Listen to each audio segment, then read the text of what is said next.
Alors ça va bientôt faire 1 an que j'ai pas débunké un article du Figaro, et franchement ça commençait à me manquer, alors je suis allé faire un tour sur leur site. Alors j'ai bien trouvé quelques trucs, hein, j'avoue, ça par exemple, bon voilà... Ce genre de trucs là aussi, bon voilà. On a ça aussi, ce genre de choses. Bref, il y avait un peu de matière et j'ai même commencé à bosser sur une vidéo, à bosser sur cette vidéo aussi. Et puis là, le lendemain, j'ouvre Twitter et je tombe là-dessus. Et là, c'est game changer. Merci, vraiment. Merci mon Dieu, merci d'entendre mes appels, mes supplications, merci. Merci aussi à toute l'équipe du Figaro, à toutes les personnes qui pensent dans cette rédaction et qui donnent cette orientation à ce journal. Merci à vous vraiment. Merci de me donner de la matière quand je suis en manque d'inspiration. Alors cette vidéo-là, ça va être notre dessert. Donc on va la mettre de côté. Et en attendant, on va se faire une petite mise en jambe avec le contenu textuel qui lui aussi ne manque pas d'ineptie. Alors autant leurs vidéos sont claquées, autant leurs articles sont une mine d'or intarissable. Pourrais me renommer Figaro Debunk et sortir une vidéo par semaine facile. Et imaginez si j'incluais l'Académie française dans le délire, dont le Figaro se fait systématiquement le relais d'ailleurs, j'aurais déjà fini de payer ma maison. Et je devrais peut-être faire ça d'ailleurs, parce que comme vous pouvez le voir, il y a encore du boulot.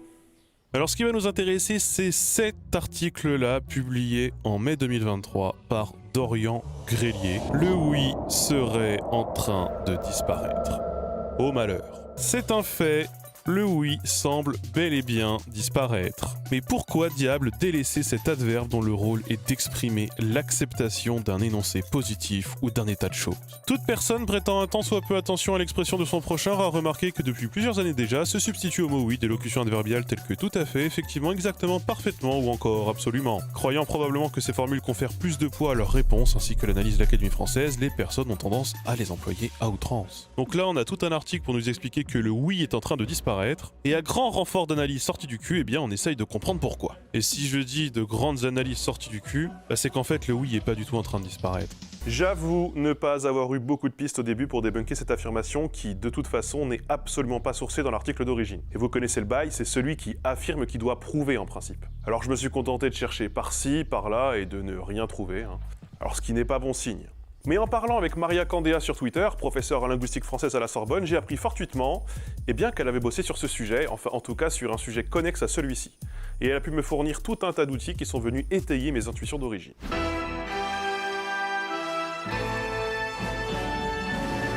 Merci encore à toi, Maria. Tout d'abord, je me suis rendu sur une plateforme qui recense, sur la base d'un corpus constitué à partir d'écrits du 19e et du 20e siècle par le lexicologue Étienne Brunet, les 1500 mots les plus fréquents de ces époques. Le constat est sans appel. Le mot oui est dans la période dans le top 150 des mots les plus utilisés. Oui, mais alors, me direz-vous, si le oui est en train de disparaître maintenant, là, maintenant, au 21e siècle, ça nous avance guère. Certes, mais pour ça, il existe un corpus appelé ESLO pour Enquête sociolinguistique à Orléans, puisqu'il s'agit d'un corpus, en fait, 2 corpus en réalité, composés de centaines d'heures d'enregistrements oraux compilés entre 1968 et 1974 pour le premier, et à partir de 2008 pour le second. Et là, encore une fois, le constat est sans appel, le mot oui se trouve dans le top 10 des mots les plus utilisés en français, et c'est sans compter ses variantes comme ouais ou autre, et ce, que ce soit dans les années 60 ou dans les années 2010 jusqu'à nos jours. Sur un corpus total regroupant 2 560 794 segments, prononcés par quasiment 1500 locuteurs distincts, le mot oui a été prononcé 117 758 fois dans 96 284 segments, un chiffre qui surpasse de très loin le mot absolument avec ses 884 occurrences qui en plus ne servent pour la plupart du temps pas du tout à remplacer oui. Évidemment et tout à fait, quant à eux n'apparaissent que 804 fois chacun, et là aussi, la plupart du temps, c'est pas du tout pour remplacer le mot oui. Le mot oui est alors prononcé 133 à 146 fois plus que ses adverbes qui, la plupart du temps, ne lui font de toute façon pas vraiment concurrence. Alors, j'ai eu la flemme d'éplucher dans le détail tous ces adverbes et leur usage, parce que trier des corpus, c'est pas le plus marrant, et si j'ai quitté l'université, c'est pour éviter de faire ce genre de truc, évidemment. Mais au doigt mouillé, je dirais que le oui doit laisser à peu près 1 fois sur 1000 sa place à un autre adverbe d'affirmation, et encore là, je suis généreux. Donc non, il est très loin de disparaître, mais genre très loin de disparaître. Franchement, j'en ai vu des tailles qui éclataient, mais là, quand même, ça m'épatera toujours. Ça m'épatera toujours, et pourtant... cette histoire, c'est une marotte. Déjà sur France Inter, en avril 2010, dans Comme on nous parle, on trouvait une chronique affirmant que plus personne ne disait oui. Hasard, j'imagine, mais on trouvait déjà à l'époque, en réalité, une partie de l'argumentaire que l'on trouve aujourd'hui dans le Figaro. Sans parler de plagiat ou d'inspiration, la ressemblance du fond est troublante. Entre les deux médias, seul change l'angle et les blagues politiques, qui à l'époque étaient plutôt de gauche, là où le Figaro reconnecte avec des thématiques plutôt chères à la droite. et vous allez comprendre pourquoi je dis ça ensuite. Si c'est une marotte, c'est aussi parce que, comme le Figaro nous le rappelle sous forme d'argument d'autorité, l'Académie française écrivait déjà sur ce sujet « Oui, et en français, l'adverbe qui marque l'approbation, l'acquiescement, on évitera de lui substituer d'autres adverbes ou locutions adverbiales que l'on détourne de leur sens propre, croyant sans doute donner plus de poids à sa réponse ou à son affirmation. Absolument, effectivement, tout à fait, exactement, parfaitement, sont excessifs quand il suffit souvent de dire oui. Désolé.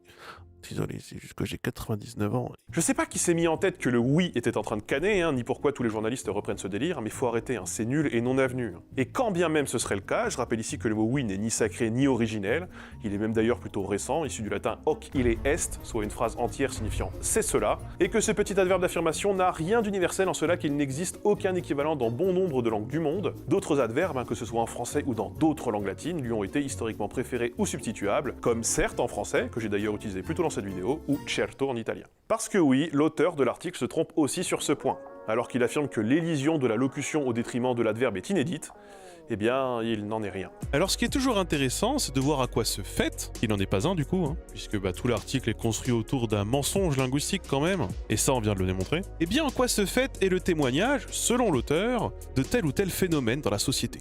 Que reproche-t-on exactement au oui pour le voir ainsi méprisé? Afin de répondre à cette question, penchons-nous sur ses valeurs en littérature comme réceptacle de l'esprit du temps. Oh putain, ça arrive, là vous le voyez arriver.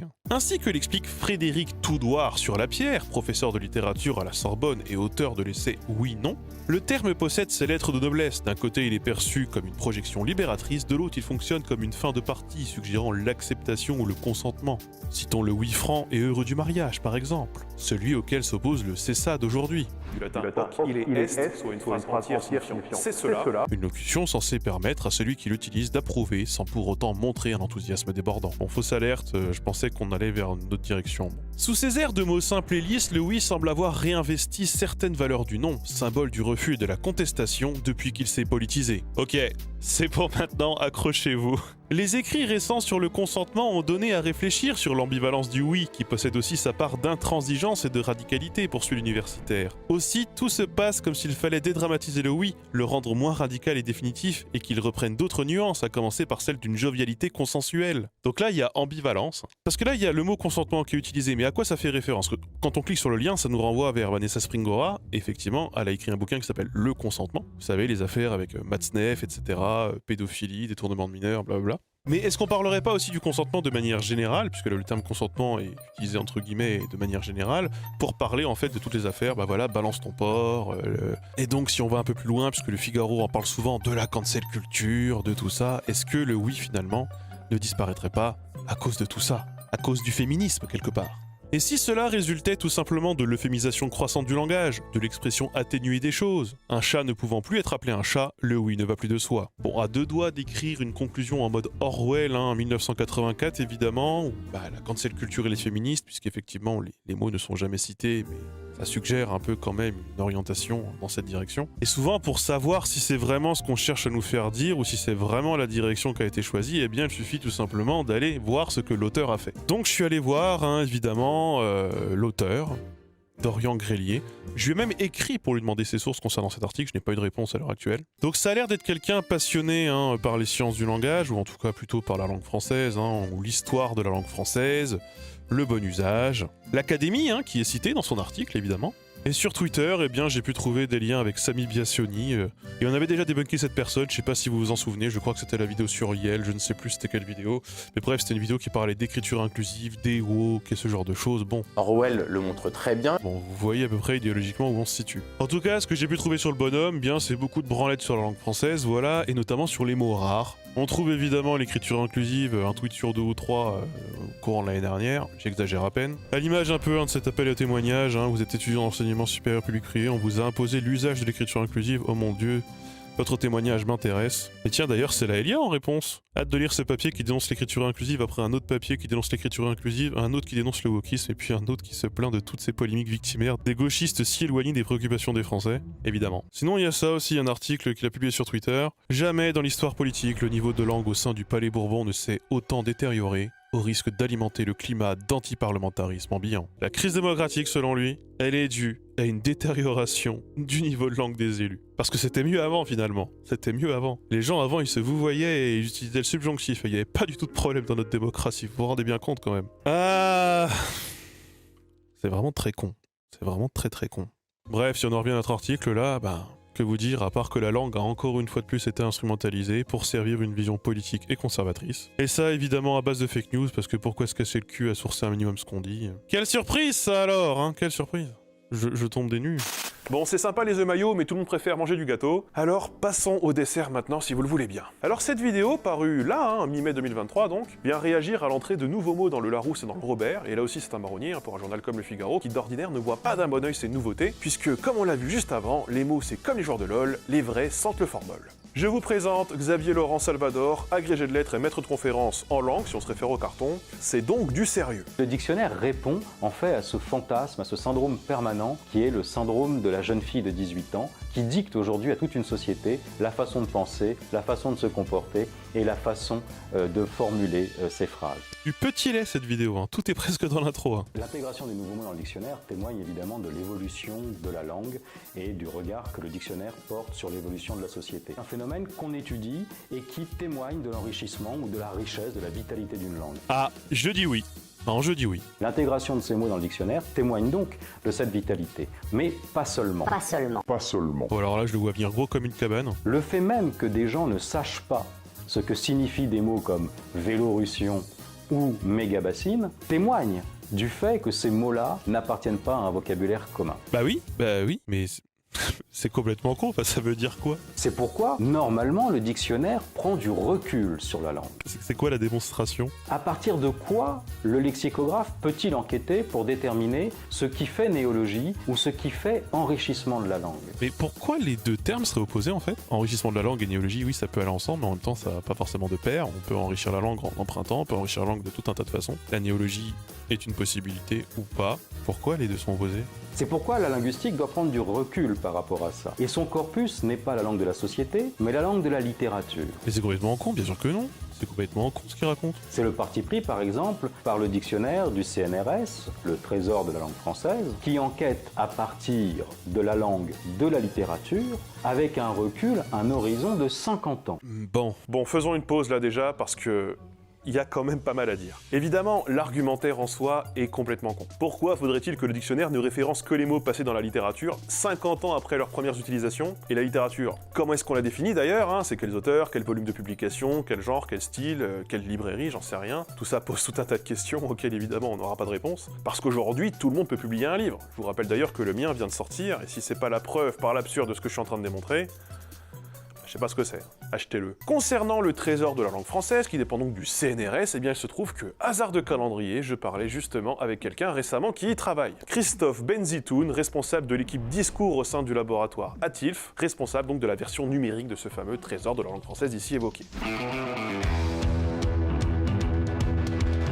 Effectivement, majoritairement à l'heure actuelle, le Trésor de la langue française et le Trésor de la langue française informatisée se basent sur des articles littéraires. Et en plus, donc, il y a eu un complément qui a été appelé les textes techniques. Donc il y a en gros 5 ouvrages de littérature pour un texte technique. Donc il n'y a pas que de la littérature dans les références du TLF aujourd'hui. L'idée de départ, c'était de partir plutôt sur du français parlé. Mais à l'époque, donc dans les années 60, on n'avait pas les moyens techniques et technologiques de travailler directement sur du français parlé. Mais en linguistique, souvent, c'est la source principale de référence. Ce qu'il faut savoir, c'est que le Trésor de la langue française, c'est un projet qui est terminé depuis les années 90, donc il n'y a plus du tout de mise à jour depuis. Donc c'est pas du tout un dictionnaire du français contemporain.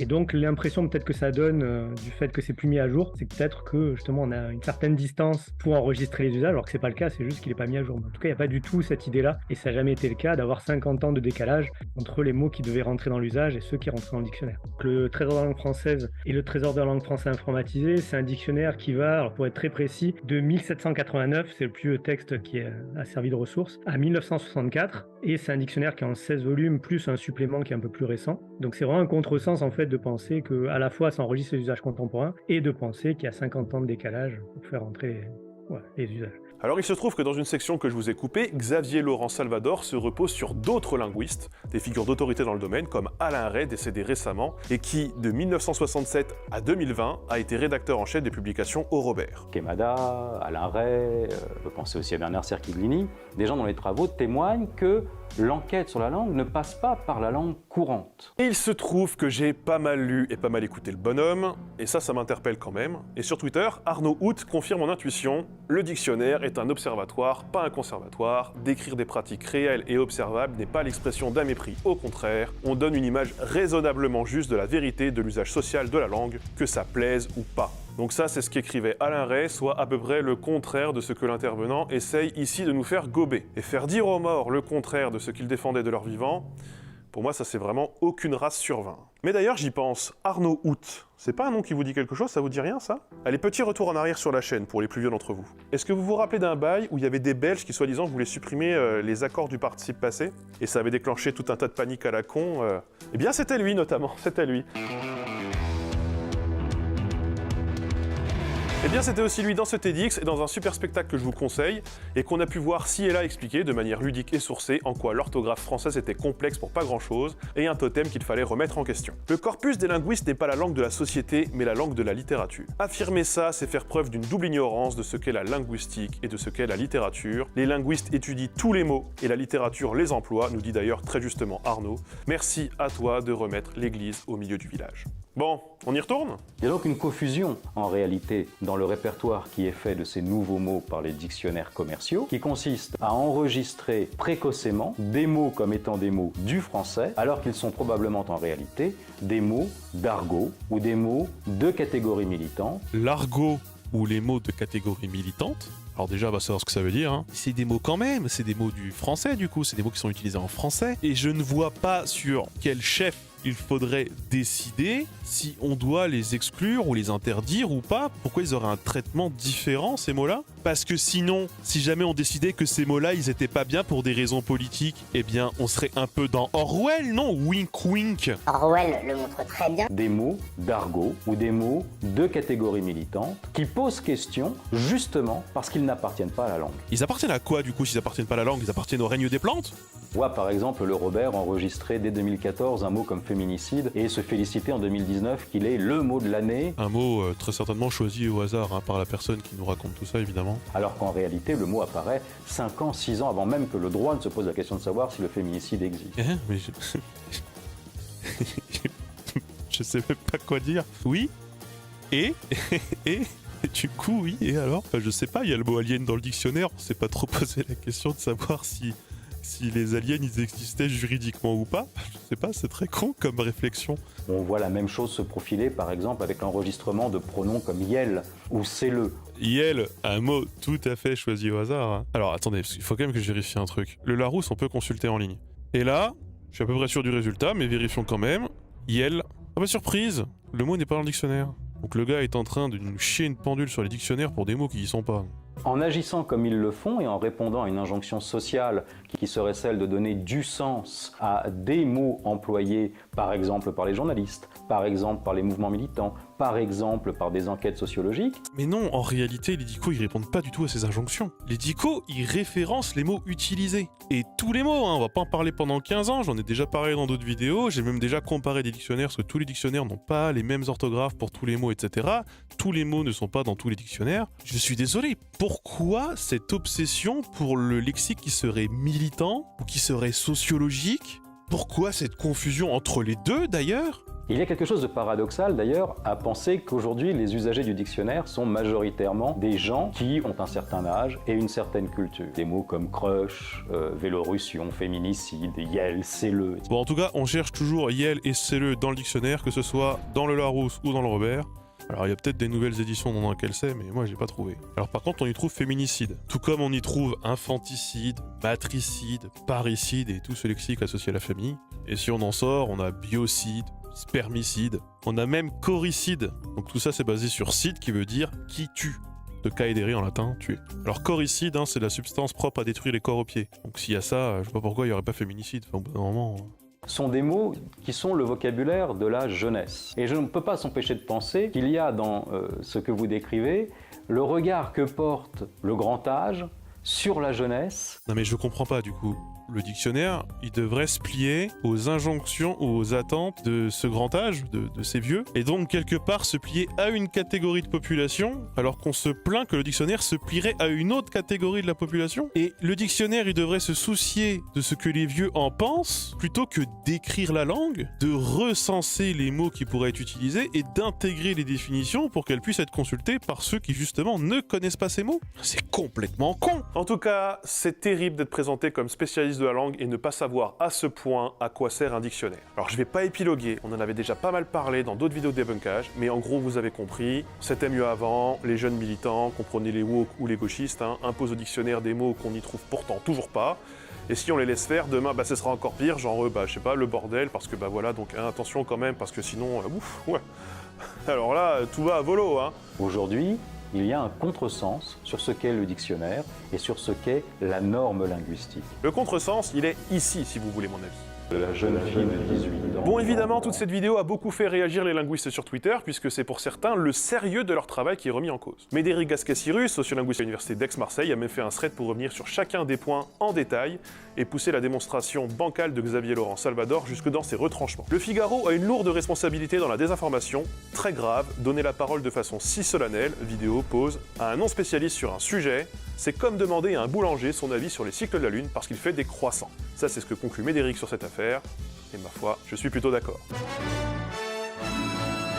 Le monsieur dit à peu près n'importe quoi, voire beaucoup n'importe quoi. Il dit n'importe quoi, mais c'est pas les spécialistes qui le disent cette fois, c'est les gens qui savent juste qu'un dictionnaire, c'est un livre dans lequel tu vas chercher des définitions de mots que tu connais pas. Alors ce monsieur a une définition un petit peu particulière du dictionnaire, donc ça c'est la chose sidérante de cette vidéo, que beaucoup ont cru être un fake en fait. Et moi aussi au début, vu sa pose, je dis non, et c'est rigolo, sympa l'acteur comme ça, ils font des trucs comme ça, mais non, pas du tout. Parce que c'est tellement aberrant, c'est tellement gros, et surtout c'est tellement sur un gros média que c'est pas possible de laisser passer un discours qui a l'air d'être légitime, qui a l'air d'avoir une sorte de patine comme ça, de couverture de vernis. C'est un agrégé, c'est le Figaro, donc c'est vrai, ou c'est un peu vrai, mais non, en fait c'est complètement faux. Donc ouais, je me suis dit quand même là, faut pas déconner, qu'on peut pas laisser dire ça. Donc ce thread, je l'ai fait de manière assez rapide, et je l'ai fait sans planifier, parce que parfois on planifie pour que ce soit argumenté et tout ça. Et là j'étais même pas en colère, mais c'était tellement évident que point par point on pouvait démonter, mais en un tweet à chaque fois, ce qui est absolument indéfendable. Il y a rien qui tient en fait, il y a rien qui tient. Pour une fois n'est pas coutume, et vous commencez à connaître maintenant la chanson, comme c'est toujours le cas avec le Figaro, il faut se pencher plus sur le contexte de l'écriture que sur les faits, qui loin d'être sourcés et fiables, servent toujours un agenda politique pour dénoncer un autre agenda politique fantasmé. Donc le premier angle d'attaque, c'est évidemment de comprendre qui est ici l'auteur, présenté comme un spécialiste bardé de diplômes. Bon, alors, qui est ce Xavier Laurent Salvador de Bourgeoisie? Parce que oui, là, je fais un délit de prénom, Xavier Laurent, délit de prénom, désolé, pas le choix. Là, il cherche quand même le gars, ou plutôt ses parents, au bout d'un moment, oui. Donc, Xavier Laurent de Bourgeoisie, eh bien, il a mis son CV en ligne, et ça, c'est quand même plutôt pratique. Alors, je sais pas si c'est lui ou quelqu'un d'autre, d'ailleurs. Bon, si on prend un diplôme bac avec mention, très bien. Très bien. Licence de lettres modernes, option FLE. Maîtrise de lettres modernes. Le CAPES, la Greg. Bon, avec tout ça, on est sur un profil de littéraire, hein. D'ailleurs, c'est comme ça qu'il est présenté dans la vidéo. Et ça, c'est un parcours exigeant. Franchement, qu'on se le dise. Et c'est un parcours dans lequel, avec surtout avec ce niveau d'exigence, on est confronté en principe quand même à de la linguistique même historique. Et je crois d'ailleurs que c'est la spécialisation, entre autres, du bonhomme, en tout cas sur une période temporelle du français très spécifique. Mais après, c'est vrai qu'on n'est pas toujours forcément confronté à la linguistique, en tout cas au sens qualitatif du terme, dans ces filières. Ça dépend beaucoup des universités, des époques, des professeurs que tu as pu avoir, des options que tu as choisies. Donc bon, sait-on jamais. Hein. Maître de conférence en langue et littérature médiévale à l'université Paris 13, langue et littérature médiévale, langue et littérature de la Renaissance, langue médiévale. Puis après, de ce que je vois, on part sur un parcours plutôt informatique. Bon, en tout cas, jusque-là, on a quand même plutôt affaire à quelqu'un de qualifié. Et puis là, il a aussi toute une partie où il résume ses émissions de télévision et de radio. Et là, je vois qu'on va un peu plus y comprendre. Alors, entretien avec Public Sénat, c'est quoi ça ? Islamo-gauchisme à l'université. On a le point aussi. Islamisme à l'université. Ah, tiens donc. Alors il est aussi dans le Figaro, comment les militants décoloniaux prennent le pouvoir dans les universités. Bon, qu'est-ce qu'on a d'autre? Xavier Laurent Salvador, peut-on encore montrer Mahomet dans les universités américaines et françaises? Donc là on revient sur un truc dont on avait déjà parlé sur la chaîne, hein, l'islamo-gauchisme à l'université, notamment ce qu'on apporte les dogmes des universités américaines, etc. Blablabla. On avait fait 50 minutes sur le sujet, hein, n'hésitez pas à aller voir. Il est dans Marianne aussi, tiens, qu'est-ce qu'il nous raconte dans Marianne? Xavier Laurent Salvador, on critique l'école pour ce qu'elle sait faire le mieux. Dans Petit manuel à l'usage des parents d'un enfant woke, Xavier Laurent Salvador s'intéresse à la diffusion dans l'école de certaines idéologies très éloignées des savoirs scientifiques. Bon, vous voyez dans quelle direction on va là? Vous voyez? Mais dites voir, est-ce qu'on n'aurait pas encore quelqu'un qui utilise 3 diplômes pour dire de la derme sur la langue française alors qu'en fait c'est juste un militant d'extrême droite avec un beau costume? Parce que ça c'est quand même un pattern qu'on a vu dans d'autres vidéos de debunk du Figaro, donc voilà, la question se pose. Parce que Xavier Laurent de Bourgeoisie n'est ici pas tellement invité en qualité de linguiste ou d'expert, hein, parce qu'on l'a vu, son expertise elle est absolument nulle et ses informations vont contre les faits et contre l'avis des différents véritables spécialistes que j'ai pu consulter. D'ailleurs, si on reprend son CV, on dirait même qu'il a plutôt abandonné la recherche pour embrasser une carrière médiatique courant 2021 sur les thématiques d'extrême droite. Il est désormais surtout invité, d'ordinaire, pour parler d'islam ou de wokisme sur CNews ou Sud Radio ou chez Marianne, de cancel culture, enfin bref, vous voyez le pédigré. Vous ne serez donc pas étonné qu'il est l'un des heureux cofondateurs de l'Observatoire du décolonialisme et des idéologies identitaires et rédacteur en chef de leur site web, une plateforme qui se veut une réponse sérieuse et universitaire à la montée des manifestations idéologiques dans la recherche. Et ça, c'est pas moi qui le dis, hein, c'est eux. Et par idéologie, comprenez décolonialistes, intersectionnels, de gauche, woke... Et ça non plus, je ne l'invente pas. Souvenez-vous, on avait parlé d'un colloque à la Sorbonne où l'on trouvait notamment Jean-Michel Blanquer lorsqu'il s'inquiétait de la menace woke à la fac. À l'époque, les fameux woke, dont on ne sait toujours pas vraiment à quoi cet ennemi ressemble en réalité, étaient accusés de détruire l'enseignement du grec et du latin à l'université. Moi-même attaché au grec et au latin, je suis très favorable à leur enseignement dans l'université et même dans le secondaire d'une manière plus générale, et bien j'en avais parlé dans une vidéo de presque 1 heure où on faisait un état des lieux des situations des langues anciennes dans l'enseignement supérieur avec des acteurs de ce milieu, et spoiler, les woke n'avaient pas grand-chose à voir dans le bail évidemment, et dans toute cette histoire, d'ailleurs, les accusateurs méritaient plutôt leur place sur le banc des accusés. Ce colloque alliait alors une partie de la Macronie soucieuse de sa réélection en 2022 et l'extrême droite dans leur lutte contre un certain nombre de menaces, notamment ceux qui chercheraient à déconstruire la société, à promouvoir le décolonialisme, l'intersectionnalité, bref, tout ça, on en a déjà parlé plein de fois et vous commencez à connaître la chanson. Eh bien, notre cher Xavier Laurent de Bourgeoisie, alors ici présenté comme un linguiste, y modérait une table ronde sur les dérives du déconstructionnisme. Mais pourquoi est-ce que je vous raconte tout ça en fait? Eh bien, l'Observatoire du décolonialisme apparaît dans cette veine. Il fournit un argument d'autorité au Figaro et au Point qui relaie souvent leurs rapports ou leurs analyses, mais cet observatoire n'en est pas vraiment un au sens institutionnel.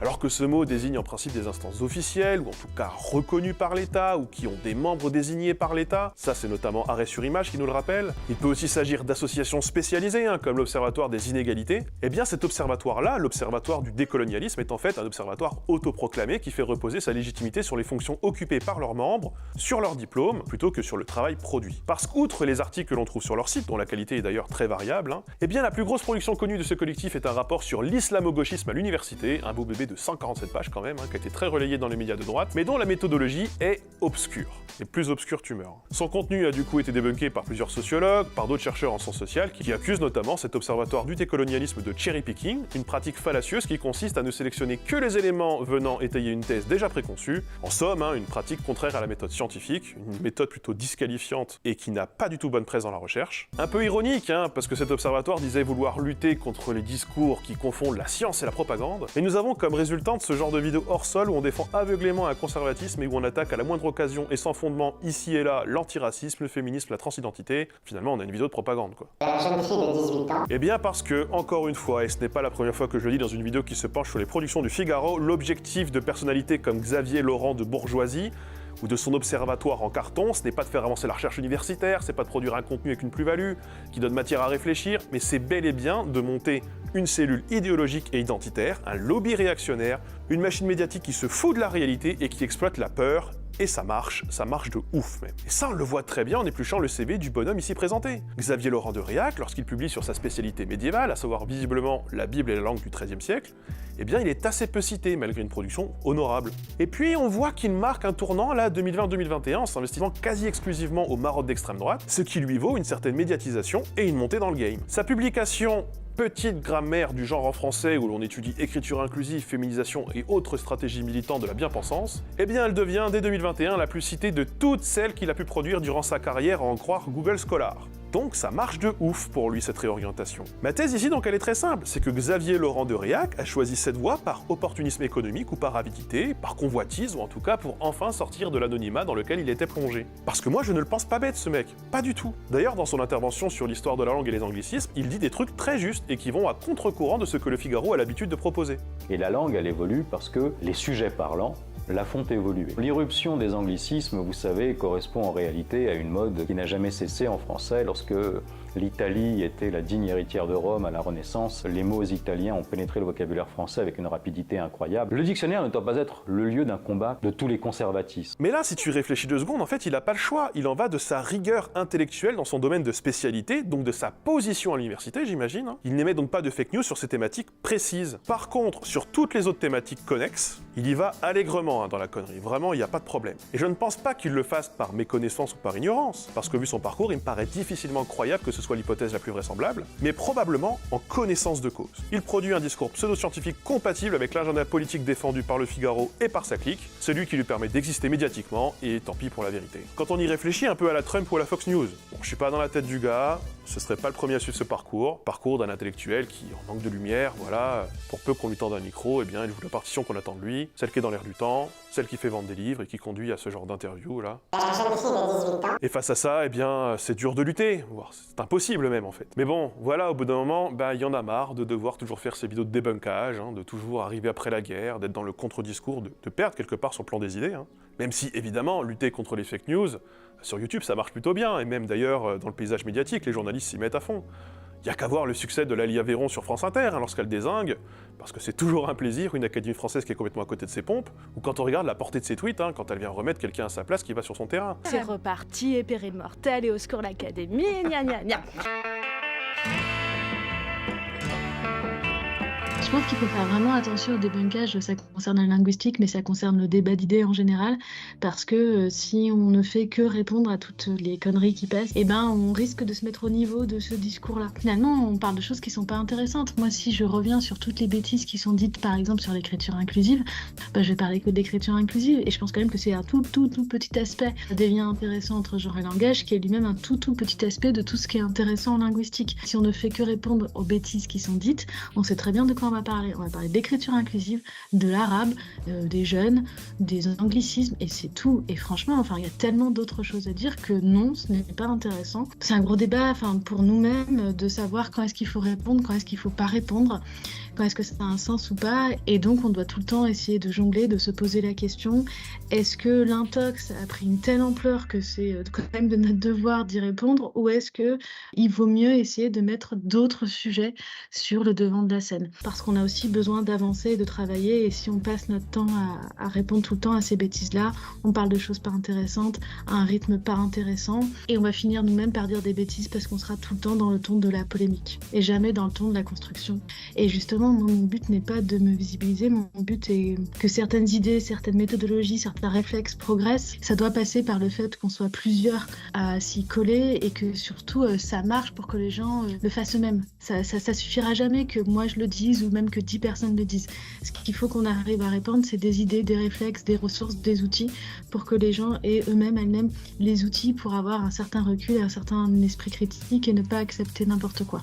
Donc des fois, je me dis que c'est fatigant et qu'il y a quand même sûrement mieux à faire. Alors voilà, je vous l'annonce, je devais pas du tout en parler maintenant parce que j'ai une vidéo de prévue sur ce sujet le mois prochain en fait, une vidéo qui, ça fait des mois qu'elle est en préparation. Mais bon, on choisit pas l'actualité, alors faut que je vous le dise, faut que j'y colle, et bien on passe à l'offensive. Toutes les personnes que j'ai citées, je dis bien toutes, moi y compris et accompagné de nombreux autres spécialistes ou vulgarisateurs en sciences du langage, eh bien on a monté un collectif. On a rédigé un tract dont les grandes lignes se trouvent sur un site internet en accès libre. Nous sommes les linguistes atterrés et on en a plein le cul que la langue soit le prétexte de toutes les paniques morales, sans recul ni argument, et point de départ pour appâter le chaland à qui on livre des conclusions claquées au sol. Comme c'était le cas dans toute cette vidéo, la langue n'est ni vraiment le sujet, ni vraiment un enjeu pour ces personnes qui s'en servent qu'à des fins d'instrumentalisation. Dans le Figaro, la langue n'est ni défendue ni mise à l'honneur, elle est déguisée, tordue, humiliée même, on lui attribue des prétentions qu'elle n'a pas, et ses spécialistes sont dépeints comme des guignols par d'autres spécialistes du dimanche qui, ironie du sort, sont les guignols de l'histoire. Défendre ou étudier la langue française, ce n'est pas fantasmer son histoire, ses contours, c'est au contraire faire preuve de rigueur lorsqu'on l'étudie. C'est en recenser les mots sans s'interdire de les compiler dans des dictionnaires, c'est s'intéresser à tous ses usages et ses évolutions sans jugement de valeur. Il y en a marre au bout d'un moment. Alors je sais pas si le Dico répond à un fantasme permanent qu'aurait une jeune fille de 18 ans, hein. Par contre le Figaro répond lui tout à fait au fantasme des vieux réacs de 50 ans, et ça ne fait aucun doute. En dépit de leur victimisation permanente et de leur peur des woke qui auraient la main mise sur la société, qui dicteraient l'agenda politique et médiatique, je me permets quand même de rappeler une chose, les personnalités de droite continuent de dominer le paysage médiatique français de manière assez hégémonique. La gauche NUPES ne représente que 20% des invités chez Europe 1, BFM ou France Info, à peine un tiers chez ceux qui les invitent le plus, hein, comme France Inter, LCP ou LCI, contre environ 60% d'invités de droite chez ces mêmes personnes en moyenne. Et d'ailleurs, en parlant de moyenne, eh bien en moyenne, un média français invite 2 fois moins d'invités de gauche que de droite, et encore, la majorité des invités de gauche sont socialistes ou d'Europe Écologie Les Verts, on est quand même loin du grand soir ou du communisme total. Bref, en attendant qu'on reparle de ce collectif plus en détail le mois prochain, eh bien allez lire et relayer si aussi vous croyez que ça peut faire la différence, parce que l'objectif évidemment c'est que notre voix porte plus que celle des Xavier Laurent de Guignol de Bourgeoisie, ou qu'un random réac qui a peur des accents, des SMS, des jeunes, ou je ne sais quel affolement du moment, ou je sais quelle panique bourgeoise du moment, bon bref. Les linguistes atterrés, relayez-nous, et sur ce je vous dis au revoir.